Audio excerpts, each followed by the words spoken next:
Super Smash Bros. Ultimate is the third best-selling game on the third best-selling game console of all time, and I think most agree it holds that position for good reason. Few games, or hell, few things in any medium have successfully brought together characters from so many different franchises and paid respect to as many IPs as this game has. Sure, we now have games like Fortnite that feature over 500 different crossover skins, but a skin in Fortnite is simply a mere cosmetic. Each and every fighter in Smash is completely unique and handcrafted based on the character's source material.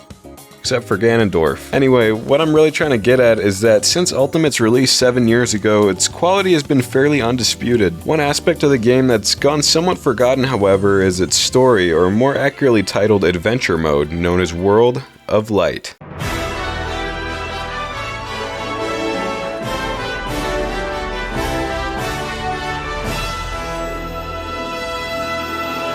World of Light, making up the bulk of Ultimate's single-player content, is Smash's third shot at the idea of an adventure mode. Considering this lineage, as well as the steep expectations tied to a series with the prestige of Smash, it's important to ask not only if World of Light meets this expectation of quality, but also if it lives up to its much-beloved predecessors. With the Switch 2 likely being out by the time you're seeing this video, it seems a new game in the series could be as little as a year or two away. Because of this, I feel it's a perfect time to look back and see what Ultimate got right and what it unfortunately got wrong for its adventure mode in order to see what the 6th entry in the series could possibly improve on. With that being said, let's hop on our warp stars and dive right into World of Light.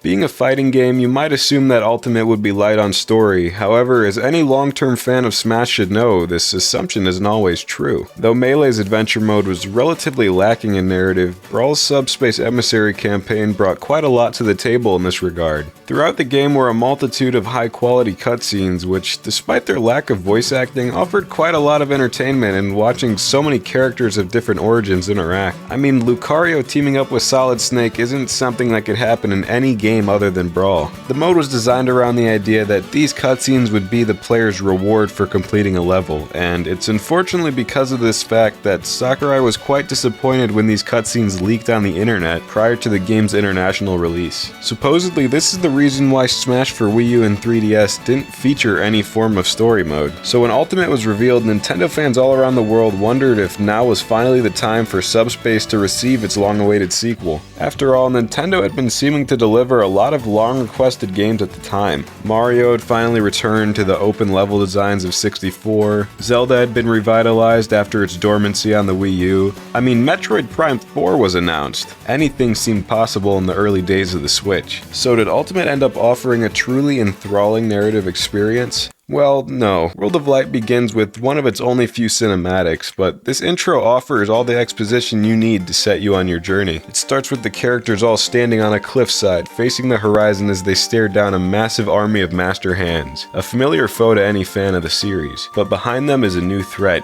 Galeem. Suddenly, the Master Hands fade and assimilate into Galeem until it unleashes massive beams of light, consuming the entire roster except for Kirby, who was able to teleport away with the power of the Warp Star. From here, Galeem seemingly consumes the entire universe, and Kirby later returns only to see that Galeem has twisted the land to its own desire. This means it's now up to Kirby to travel Galeem's world in order to free his friends from its control as they've been possessed and reanimated by spirits. Now, as I've mentioned, this is one of only a handful of cutscenes that this game has, so I'll go ahead and paraphrase those as well, since they're really all the story you can get in this game. Essentially, about 60% through the game, you end up fighting Galeem, and while this is positioned as if it's the final battle, it actually isn't. After Galeem is defeated, the forces of chaos and darkness are allowed to take hold, and Darkon takes center stage. After going through the realm of Dark, you then fight Darkon, which takes the game into its third and final section. Here, Galeem returns, meaning you must decide which side you'll support in a war between both itself and Darkon. This leaves the game with 3 endings. If you support the forces of light, Darkon is killed, which kinda just turns everything back to how it was in the beginning, except now Kirby is gone too, so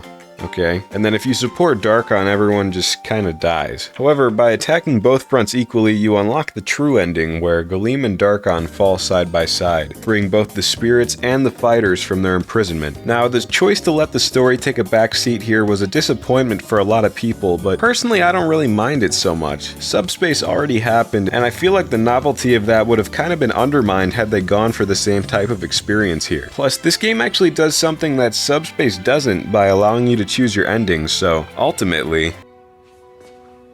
Say that again? I think the story in this game does everything it needs to.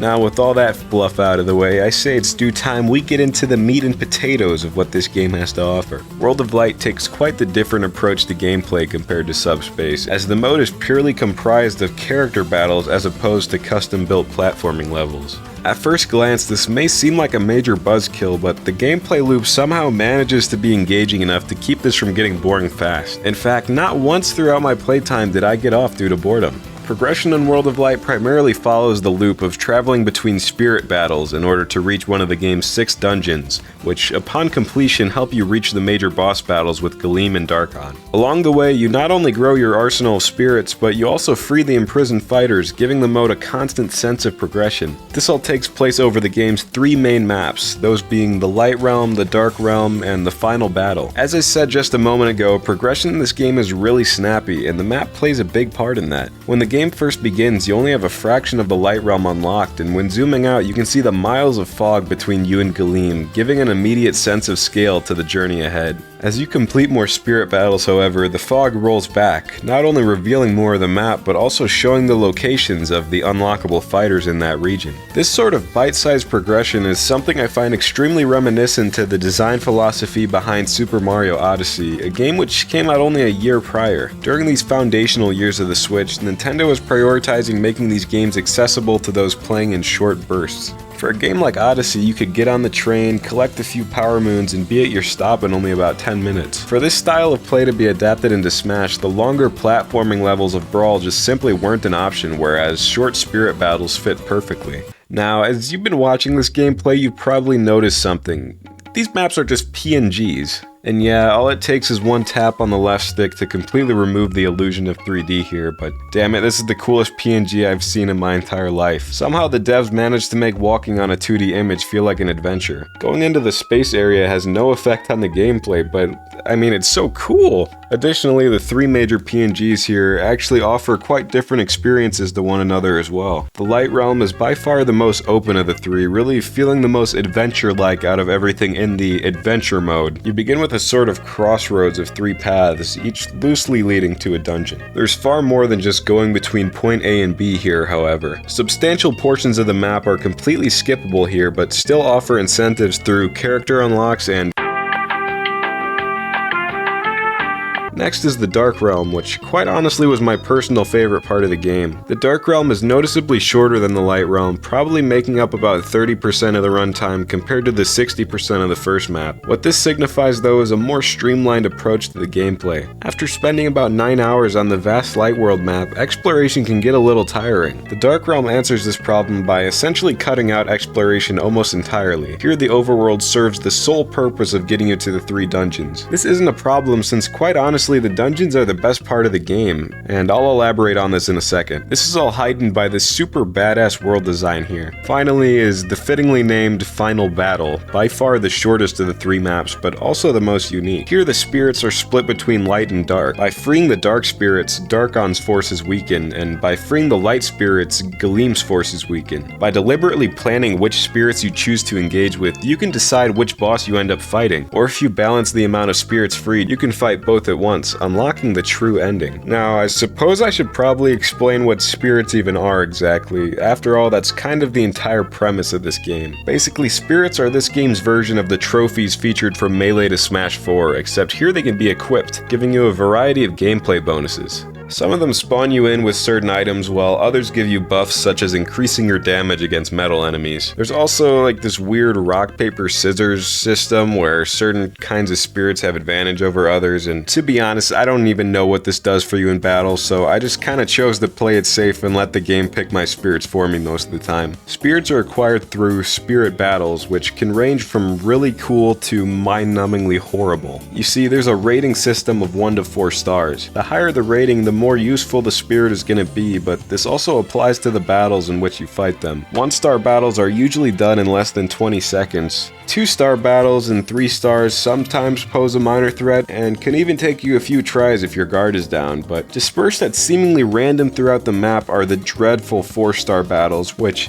are some of the most bullshit encounters I've experienced in any game, period. For some reason, the gap in difficulty between the 3 and 4-star fights is immense, and the way the game scales difficulty is what makes this such a problem. Since CPUs can only be made so adept at combat, they're primarily scaled just by massively increasing their attack and defense, sometimes taking only a third of the damage that they deal to me with attacks that should be of the same power. It's because of this that as I continued through the game, I decided the best way for me to keep things enjoyable without switching to overpowered characters was just to lower the difficulty to its minimum level whenever 4 stars came up. The rewards you receive are exactly the same no matter what difficulty you're on, and beating these spirits at normal difficulty isn't satisfying enough to warrant doing it, so I really felt no need to bother with these fights at all. I will say, however, that the taboo fight was actually kind of fun. I don't know why I had a better time with this fight compared to all the other 4 stars, but you get a thumbs up to Boo. The funny thing is, this game actually does introduce challenge in a completely different way that feels far more balanced, and this is through the bosses. At the end of each dungeon, you encounter one of the 6 main bosses in the game, excluding Galeem, Darkon, and the Master and Crazy Hands. These are Giga Bowser, Gallium, Rathalos, Marx, Dracula, and Ganon. Now let me tell you, these bosses are awesome. Each of these guys have completely custom movesets, and as you get deeper into the game, some of them even start having multiple phases. I've gotta say, fighting bosses like Ganon is the closest thing I felt to fighting a Dark Souls boss in a Nintendo game.